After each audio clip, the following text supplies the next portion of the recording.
আমার প্রিয় মায়েরা বোনেরা, আপনাদের জন্য একটা হাদিস বলে শেষ করব। বিশ্বনবী বলেন, আমার মায়েরা খেয়াল করে শুনুন, বিশ্বনবী আপনাদের উদ্দেশ্য করে বলেন, আল মারআতু ইযা সাল্লাত খামসাহা ওয়া সামাত শাহরাহা হাফিজাত ফুরুজাহা আতাআত বা'লাহা ফালতাদখুল মিন আইয়ি আবওয়াবিল জান্নাতি শাআত।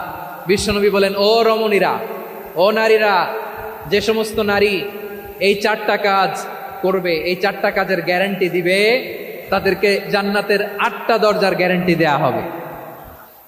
কি চারটা কাজ? 1 নাম্বার, আল মারআতু ইযা সাল্লাত খামসাহা, যে নারী 5 ওয়াক্ত নামাজ পড়ে। কি করে? জেলা স্টেডিয়ামে অবস্থানরত আমার নারীরা বোনেরা, বিশ্বনবী আপনাদেরকে 4টা কাজের কথা বলেছেন, খুব বেশি না।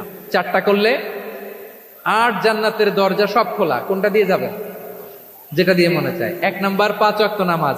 আমার বোনেরা জোহরের নামাজ পড়তে পড়তে এটা আসরে নিয়ে যায়, আসর পড়তে পড়তে এটা মাগরিবে নিয়ে যায়। এরকম আসরা নাই?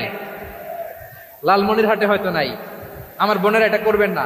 ইন্নাস সালাতা কানাত আলাল মুমিনিনা কিতাবাম মাওকুতা, সময় মতো পড়বেন।